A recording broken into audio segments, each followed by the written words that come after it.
sure thing. Jason Copeland, Senior Customer Success Manager at Keywords. I've actually been working with Helpshift and Keywords for a few years now. Prior to that, I had a very long career as a manager in customer support for Blizzard Entertainment. And so I have a long experience in game support, especially. So yeah, excited to talk to you, Aino.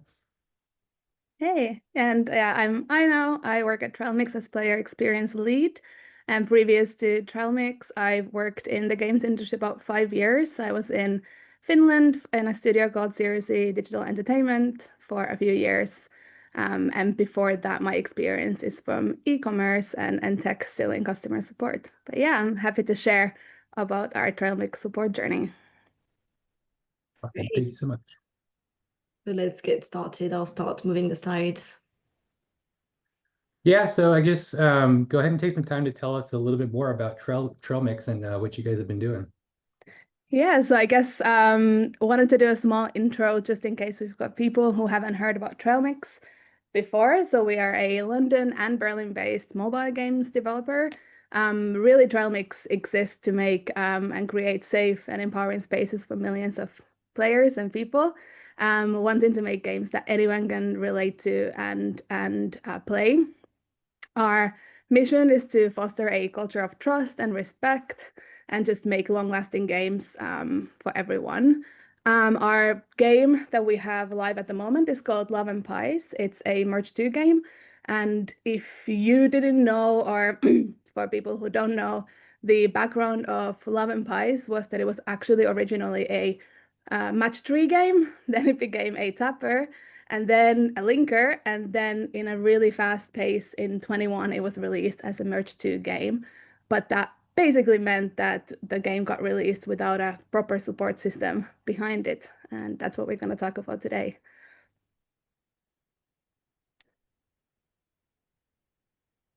I think your journey began somewhere towards the end of 2023. Things were very different compared to how they look now. So tell us a little bit more about what you were dealing with back then and then what it eventually became. Yeah. So I joined Trailmix in 2022, a year after the game got launched. And we did have a support through our lovely partners at Supercell who had helped us set up the support beforehand. But really, before I joined and before 23, everything was fully manual. We were using Helpshift, so the tickets were coming from the in-game system, but we were really not collecting a lot of data about the tickets at all.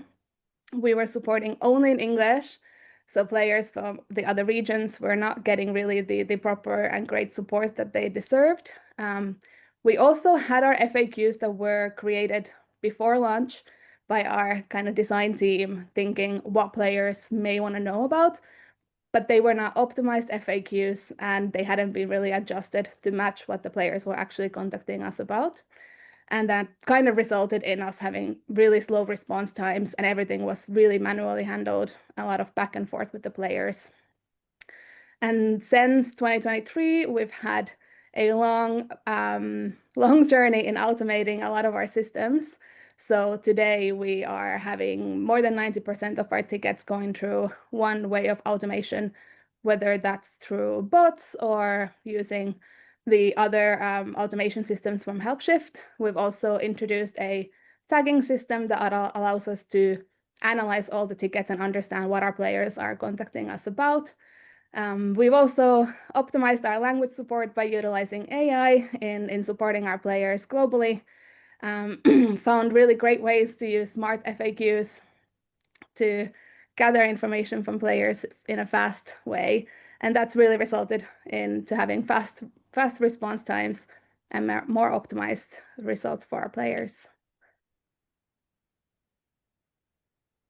And in the video that was playing on the background, you could actually see the kind of journey that we've created as well for the players to contact us.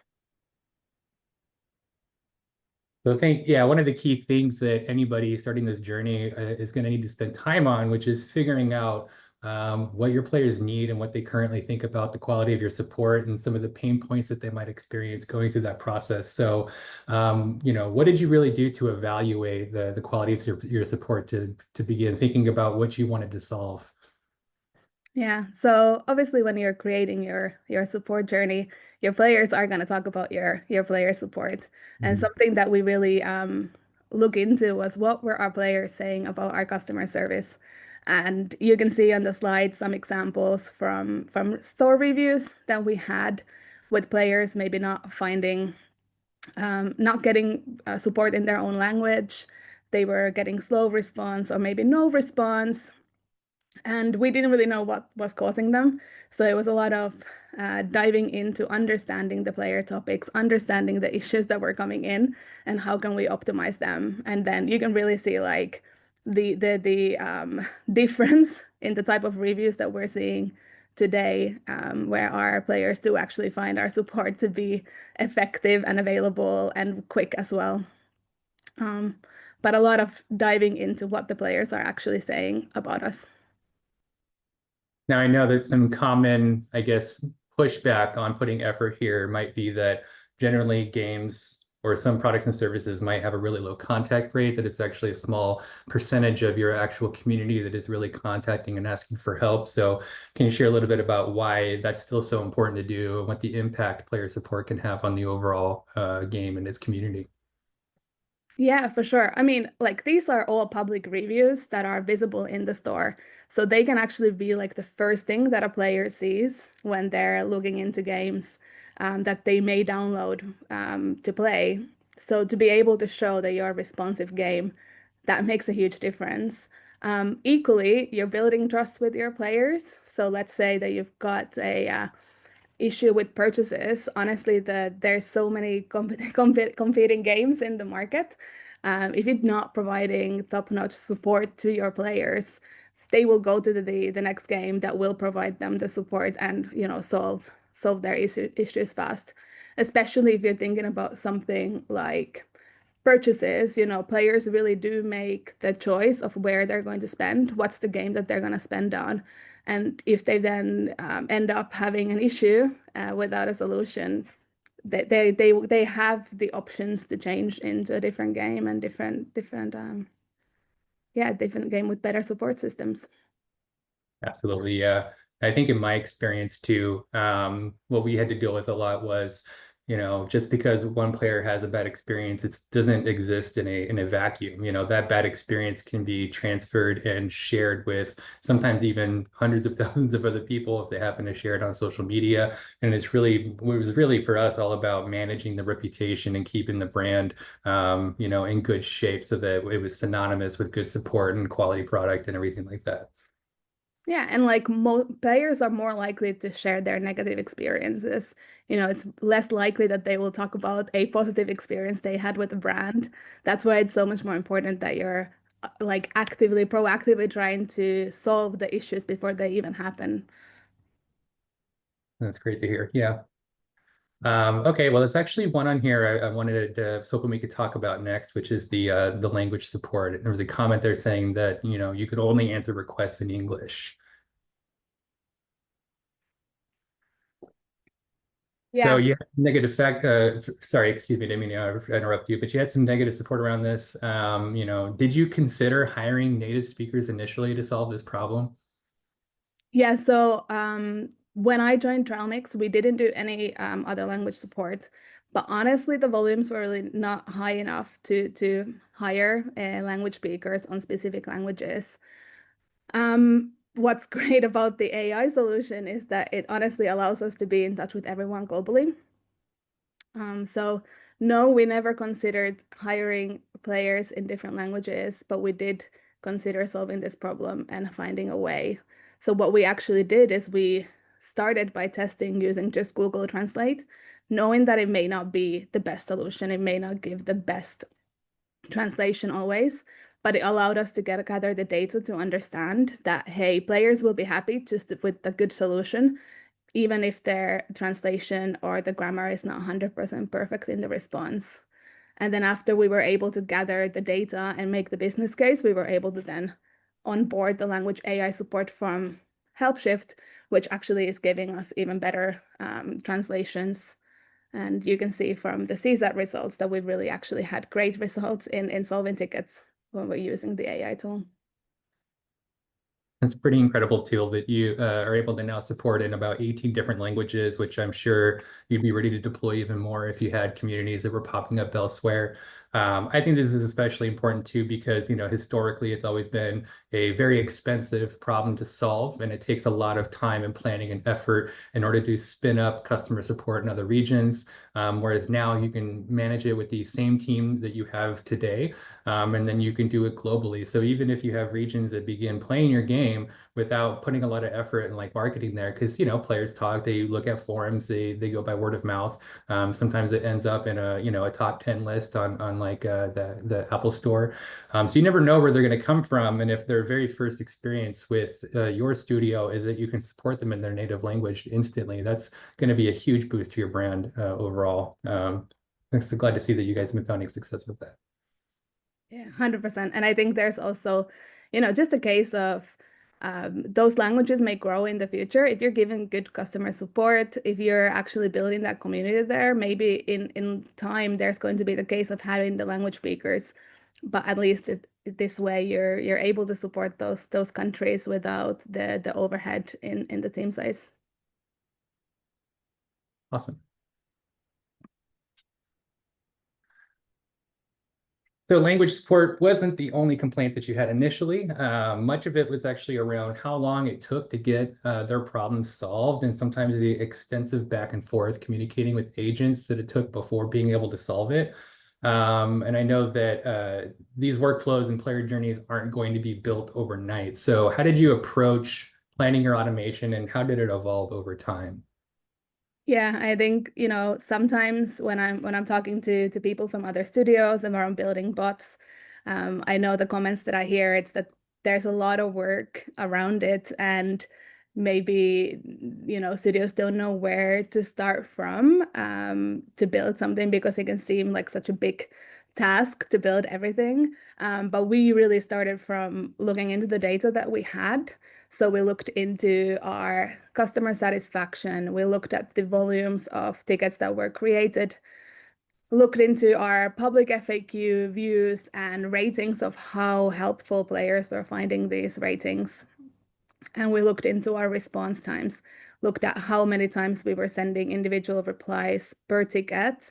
And really doing this research, we did it end of 23, start of 24. It allowed us to build the kind of basic bots that started addressing some of those issues. My kind of philosophy behind it was that we don't have to build a perfect system overnight. We can start by getting small wins. Let's look at the most impactful things, the issues that are creating most of the tickets where players are the unhappiest. And let's start adding those journeys and those bots to address those issues first. So in 24, we released the kind of basic bot that was addressing majority of issues, but it wasn't really like handling tickets on our behalf. It was mainly gathering information from players before they were coming to agents.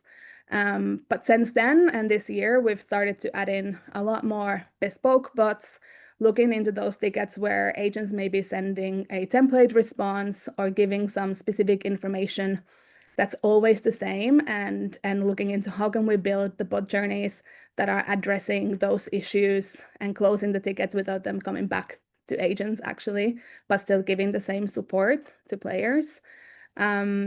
So, and that's really been built around looking into like then weekly and monthly ticket reports and how many tickets and what we're getting in now. But yeah, small wins that then had really impactful results, and they continue to impact and have positive impact for months and years to come after we've done the work once before. Yeah, I'm glad you brought that up, the small wins. I think a big trap and what can make it feel very daunting is you spend the time analyzing all the data, and now you have a long list of things that you would like to be able to develop different player journeys for. And I think a lot of studios might feel like they need to build all of this at once and then deploy a full, complete strategy in a single day, when that's in reality, that's not the best way to go about it, first of all. And that's also a lot more time consuming than I think people realize, because then if you want to make adjustments to it, it becomes that much more challenging. So my recommendation is always going to be create a series of small bots, make them modular, right? A small bot per issue type, and you can even split up different stages of the issue's journey into different bots as well. Some bots will handle some general housekeeping like tagging or other further categorization you might want to do. Another bot will begin triaging the problem and attempting self-service, maybe collecting some information for agents. And then you might have one that routes to specific queues depending on other circumstances of the issue. So it's really important to keep it modular because that's what allows you to then target. You don't have to release a whole strategy. You could just release a small number of bots that hit some of the more impactful areas. And then as you monitor that, it's working as well as you would like. You can begin to slowly add on top of that. You don't have to like redo your entire support strategy just to like add something to it. You can just plug and play different bots as you go along.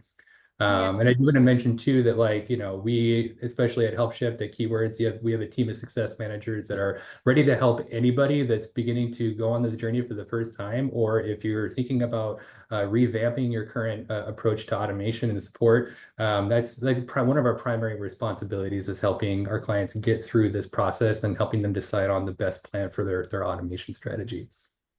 Yeah, I know, Jason, that we've worked really closely with you building our bots and getting the ideas from you as well in creating them.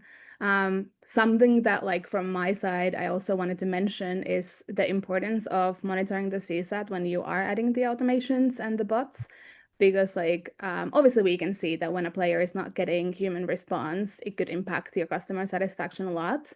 What we've built is something that also is bringing the customer satisfaction. And I just say that it's super important to continue to monitor your CSAT whilst you are building them to make sure you're not actually adding in bottlenecks or adding some stops for your players to reach out to you. Great point. Absolutely, yeah. Because it can be overwhelming too if you launch one large bot strategy and portions of it are performing well and other portions aren't, then you have to kind of prioritize and figure out which fire you put out first. And so, yeah, slow and steady over the course of a year or longer is definitely the way to go. Yeah, and if you're doing them, like when you're doing them in small bots, it also allows you to really look at the CSAT per bot. So we don't have to just look at one big structure and try to guess where the negative impact's coming from, because we've built the basic bot and then added these kind of more specified bespoke bots. We're able to see immediately if there's a drop in CSAT, where that impact is coming from. Then it allows us to go and fix that bot and make adjustments and improve it to make it better. So yeah, it's definitely a great way of analyzing the data after. That's awesome. Yeah. So I'd like to focus a little bit more on the data analysis. So this is probably the most critical first step in designing your sport journey, is really figuring out what your community actually needs from you. So tell us more about how you approach that process. Yeah, obviously there's, many ways to go about analyzing data. I think something that smaller studios may struggle with, and definitely we at Trailmix did, is having the support of like data analysts to look into this for you. So we picked really the data that we were able to gather as a team ourselves and look into that on our side. So the two main areas that we looked at were our public FAQs, which you can see on the slide. We looked into how helpful did our players find FAQs that were available for them, and also how many views they were getting. And then also what we did is that we built this tagging system to really understand what are the tickets that we get from coming from. So we removed the manual need of having to check every single ticket individually. I know that that can sometimes be also a difficult journey for studios because it sometimes relies on agents adding tags manually. What we did is we added the tags already into the bot system. So whilst it's not 100% correct all the time because players may be picking a wrong option, it gives you like 90% certainty of what your volumes are coming from. But getting those two data points has allowed us to really pick where are the most impactful small improvements we can make in our automations to improve the journeys for players. That's awesome. And I want to call out too that, with Helpshift in particular, there's actually a number of different ways to approach this. Tags are definitely easy to use. And, I think the difference between tags and other options is that agents can change them. But then we also have smart intents, and I also have clients that use custom issue fields. So really, like, each one is going to have its own pros and cons. Smart intents, for example, is more supported by AI, so that you can have AI provide the selection to it, which is then routed to whatever bot you have designed for it. Regardless of whatever method you choose, though, the spread of categories that you identify is going to be the most critical, so that you can really find out where the pain points are and how are they performing, and that helps you target and prioritize the most impactful areas. So do you have any, I see that you have this table here with the different categories, volumes, and CSAT. Do you have any examples of a specific category that gave you some ideas on what you wanted to do to change things? Yeah, so these are like the main categories. We also then have smaller breakdowns, but I think when we're looking into any of the bigger areas of improvements, something that we immediately noticed, something we could address, was gameplay. So you can see that our gameplay has really high amount of tickets. Players are basically asking questions around things that never really change in the game. But that gave us an idea of, hey, how about and how can we go about automating these issues? How can we actually give information better to players to be more available?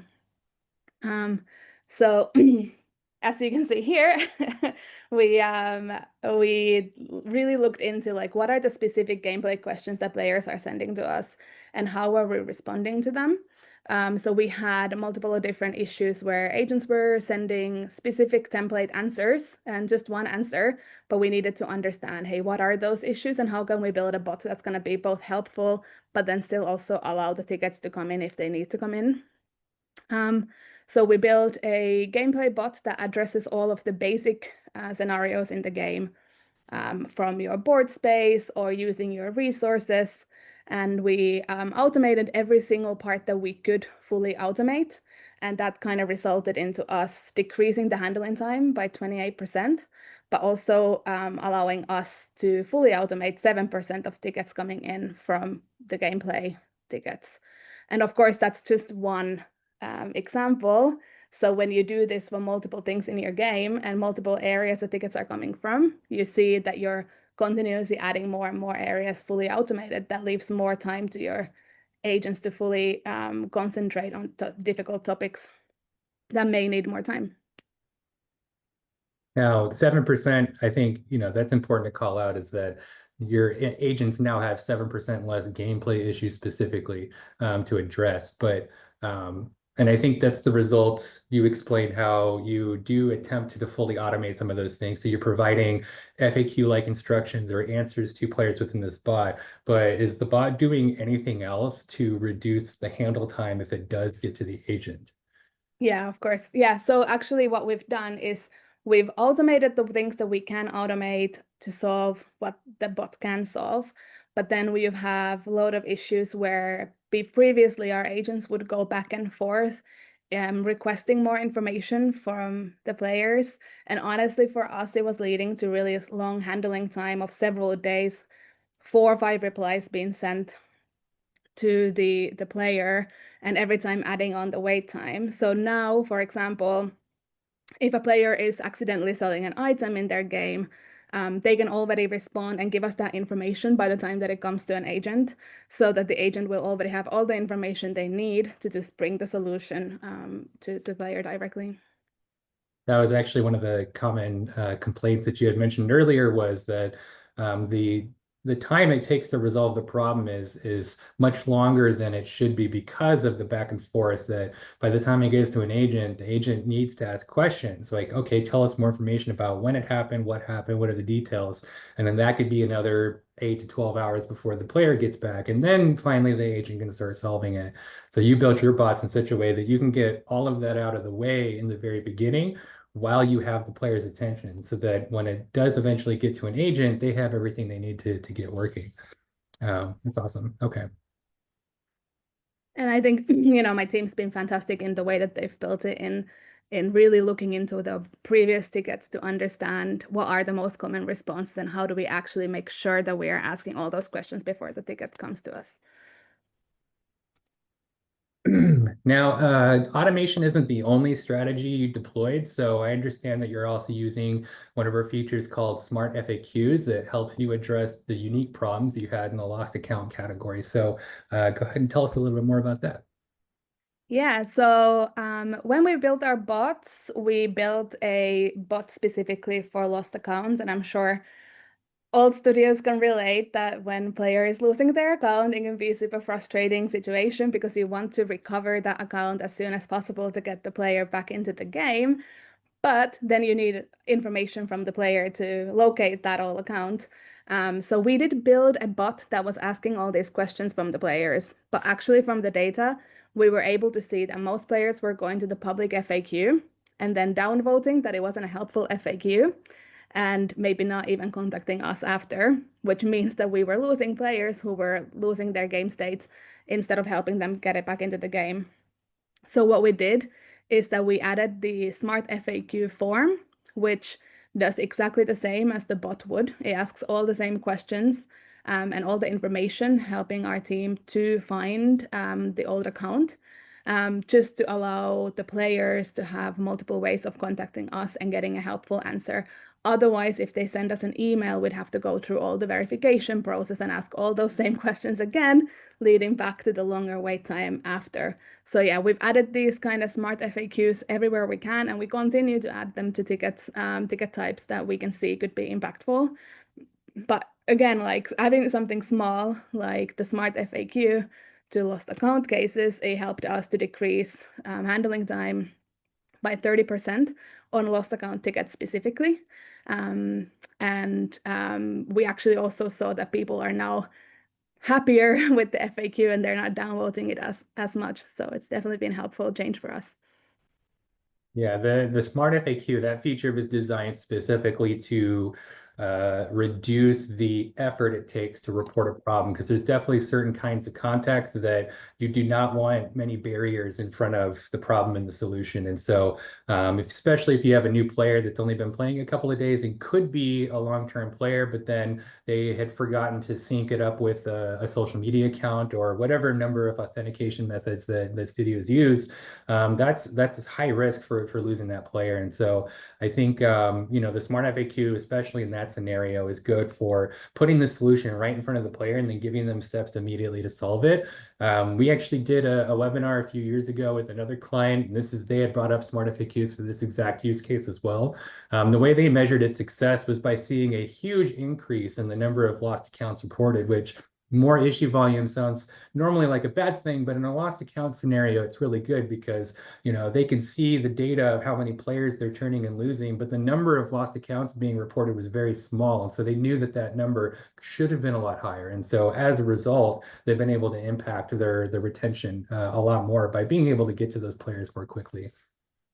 Yeah, and definitely adding this information and giving the players as many ways of contacting you as possible, and especially what you said as well, like easy ways of contacting. We've built this bespoke bot system, which can also lead to sometimes like players selecting wrong topics, etc. By adding the smart FAQs, they are just able to go to one place and create a ticket straight from there. And we also like get all the information that we would from a normal ticket, especially if they're in the game on the mobile SDK. Okay. So I know that you've also put a lot of effort into your overall community strategy, even outside of your game. And I was hoping you could tell us a little bit about your approach here, maybe some of the things that Trailmix has done to foster that community. I know that building relationships with your players is also really important. So wanted to hear what you've been doing here. Yeah, so I think, like the studio exists to make games for everyone and really like bring people together. I do wear multiple hats. So whilst I am looking after our player support, I'm also looking after our community and our social media channels. And both of those can be quite time-consuming roles. What I've really focused on is to make sure that we are available to players online. So that's maybe connecting to Helpshift and Facebook for all the messages so that we can get responses out to players, but also to make sure that we are available to players to get them back into the game. So we are releasing new content constantly, as any live operating game would. And my main focus has been to make sure that we are always posting and sharing about the updates and improvements on our social media channels, and to make sure that the players know about them, get back to the game, and let us know their feedback. We do use all the feedback from all our community spaces, whether that is support or if that's our social media. And then we work really closely with our developers and the game team to make sure that they're heard and that we're actually taking in improvements in the game based on what our players are saying about us online. I think something so important in building trust to your players is to be available to them no matter the platform. And that's been the main focus for us, really. I don't know if this was necessarily, a need at Trailmix, but we do have integrations to allow players to contact customer support through Helpshift from Facebook, as well as from Discord. And they are chats, and they operate just like any other chat or web chat. And you can connect to bots and go through these different workflows and automations that you've created. So if you do feel like you have those in your community that are attempting to get customer support through your social media channels, that's also another barrier that you can eliminate by connecting that to Helpshift. And then from your agent's perspective, it comes in like any other issue. So you don't need to have people that are logging in back and forth or devoting extra time to monitoring a particular space. They can monitor your one queue and then handle everything from the Helpshift dashboard. Yeah, we've definitely taken use of the Facebook integration, and also starting to test out how can we respond to our store reviews through Helpshift as well, which is great because I mean any way that you can build trust with your players and make them feel more connected to you as a brand, it's a win. And if you can do them from the one place, it's been great for us to be able to build that. Exactly. We do have an integration with AppFollow as well. So, it's if you do dedicate a lot of, time to responding to individual reviews, it's really good to be able to have agents deployed and I guess allocated to those tasks by having those reviews come in as issues within Helpshift. I know that AppFollow has features to say filter out specific kinds of reviews, or maybe you only want people responding to like 3s and 1s. And there's a number of different automations you can deploy in Helpshift just to make sure that only the reviews you want agents responding to are getting that. And you can also even bulk edit them and bulk reply to certain things. So there's a lot of opportunities there to manage that part of it as well. Okay. So thank you so much for sharing everything with us. I know that was all very insightful. I know we covered a number of different topics pretty quickly, but we have recently published a full case study with Trailmix on our website, and we can send a link out to that as well. It goes into some more detail about what we discussed here with some additional numbers and results from all of the effort that they put in over the last couple of years. Did you have anything you wanted to add here about this? I suppose like all I wanted to say is that there's been a lot of small things that we've done over the last 2 years, which when you're doing them one by one, sometimes can be difficult to measure the impact or really see how much you're doing. So putting it all together like this, and thank you so much for putting it nicely on the slide, is that, all those small things that you're doing in automation really has a big impact at the end of the day. So we've had some really great results from like resolving ticket times to how fast we're getting to players while still maintaining the good customer satisfaction. So yeah, it's great to see that the small wins actually have like really big impact at the end of the day. Absolutely. Awesome. So just wanted to plug a future webinar we have coming up in June. It's an incredibly important subject, and I think perhaps most support teams from many industries have faced at some point in time, which is handling real life threats.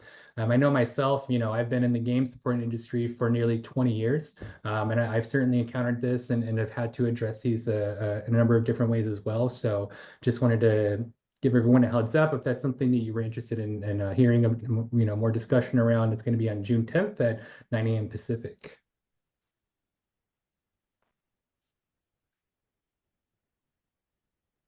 All right. Now we have plenty of time to take any questions anyone has. I did see one question in the main webinar chat, Sarah, and then we also have one in the Q&A section. Yeah, there was actually quite a few questions that came in. So there was one that came in about language AI and the accuracy. So were there any issues with the accuracy of the language AI? If so, were they resolved and how? We've been using the language AI about a year and a half. That's the language AI from Helpshift. And honestly, I've never seen or noticed, like, no one's ever raised a ticket where the translation would have been or would have gone horribly wrong.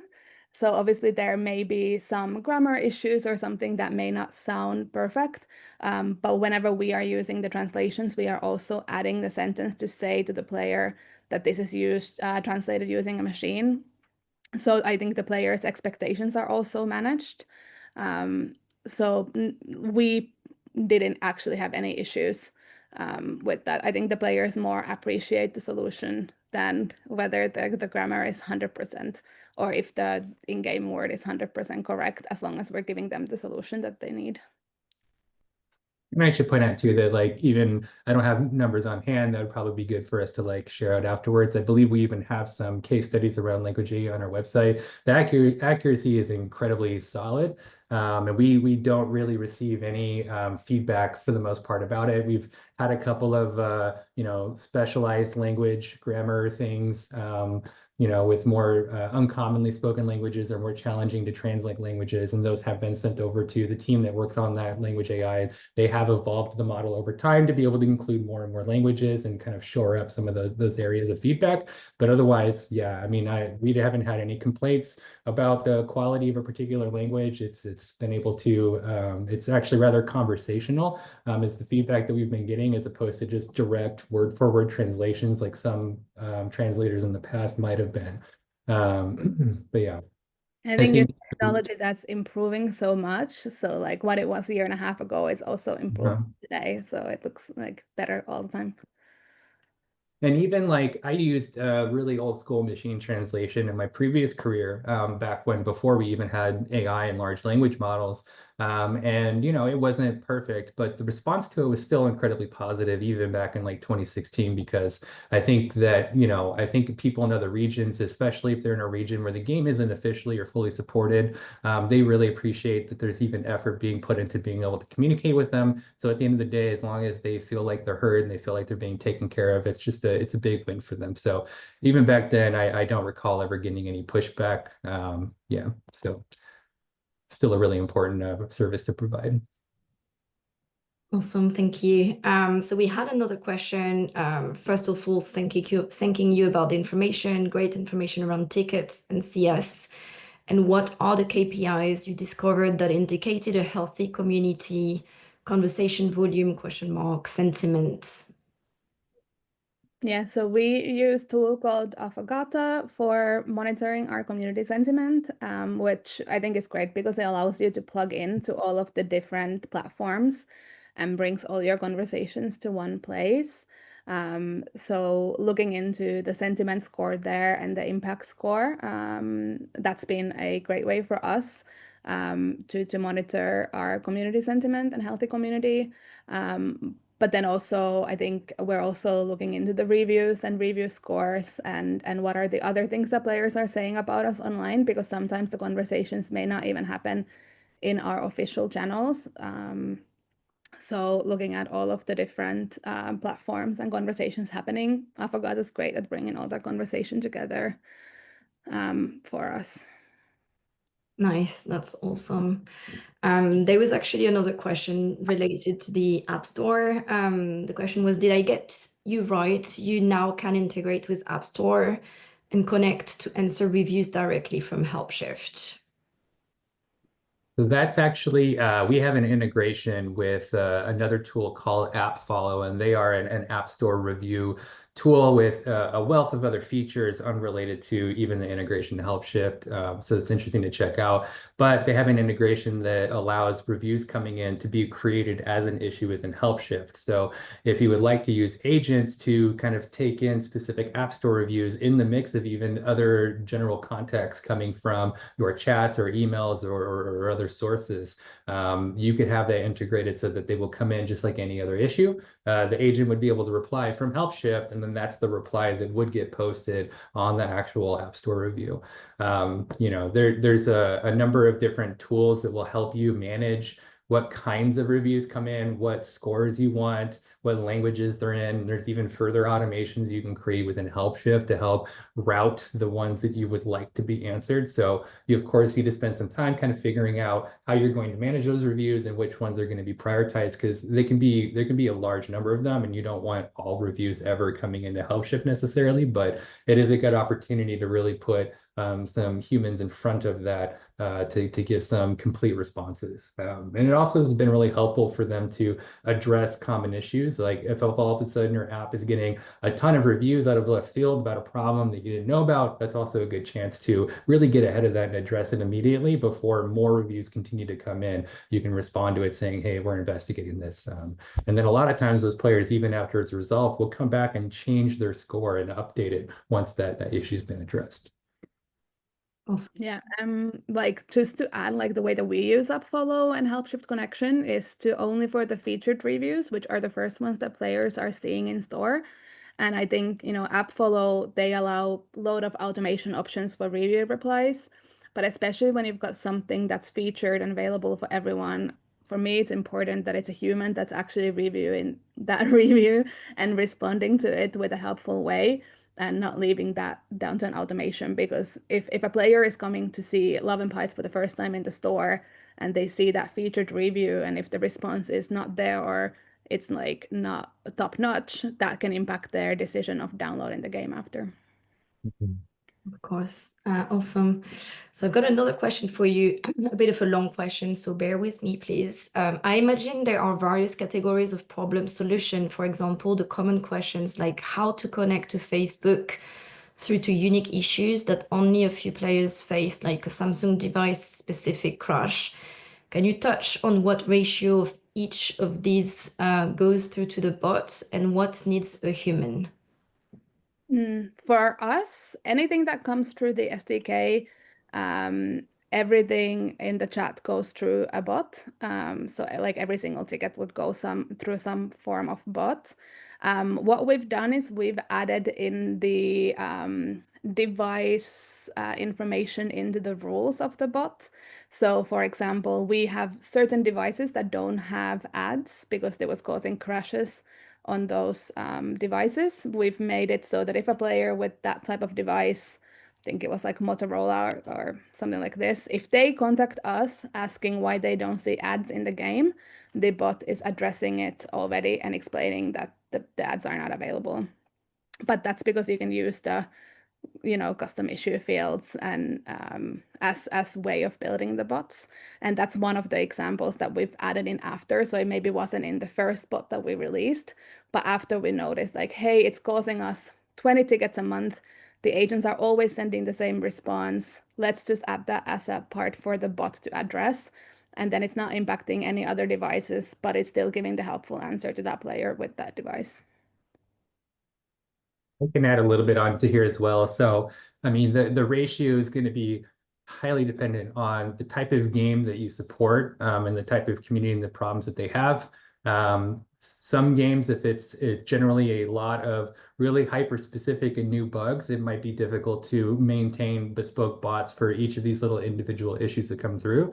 But instead, you might have a bot that would have some general bug support or troubleshooting that might work for a number of these random cases. And then anything that does not work for then eventually gets filtered to an agent for additional investigation. So, you're right, like the hyper unique issues that are not really visible in the data, but I'm sure an agent can tell you they've handled before. It's really kind of up to you guys. That's why the data collection process is so important at the beginning, is to really decide on what are the problems that we're going to fully automate. And maybe it's not worth your time spending all this effort designing a bot that's going to, process 0.5% of your issues, right? So it's definitely okay to leave those unique scenarios for the agents so that they can spend the time and reason through that problem with the player, and sometimes even collect information that might be useful for the game teams. As a general rule of thumb, I know when I'm talking to clients, our baseline recommendation for fully automated, like the percent of your issues that should be fully automated, we say to stretch for 20%. Not everybody can achieve that. Some people, most of their problems are going to be things that require an agent to process something, to do something on the back end. However, we do also offer APIs so that custom bots can make API calls to outside of Helpshift to trigger processes that you have set up and built, let's say within your CRM, to good faith grant like 20 coins on somebody who has not requested a currency reimbursement in 6 months, something like that. So there's always a lot of opportunities. Some may take a little bit more investigation and effort than others, but I would say 20% is a really good like initial goal to shoot for. And then anything beyond that, of course, gets more and more challenging. But then, you really want to focus on the lowest hanging fruit. What is going to have the biggest impact with the least amount of effort? And I think that's the best place to start initially. That makes sense. Thank you. We also had a few questions actually that came in through the registrations. So there an attendee that asked, how do you keep the Trailmix love and pies touch when having external agents and Helpshift bots delivering player support? Yeah, which is obviously or it can be a challenge. We've tried to add some of the in-game language and terminology to our bots, but also to our agents to use. So when you're using our bot in-game, it is kind of in the game world, even though the player will always know that it's a bot. But also our agents are kind of responding as the characters from the game, not necessarily always trying to act or be creative writers.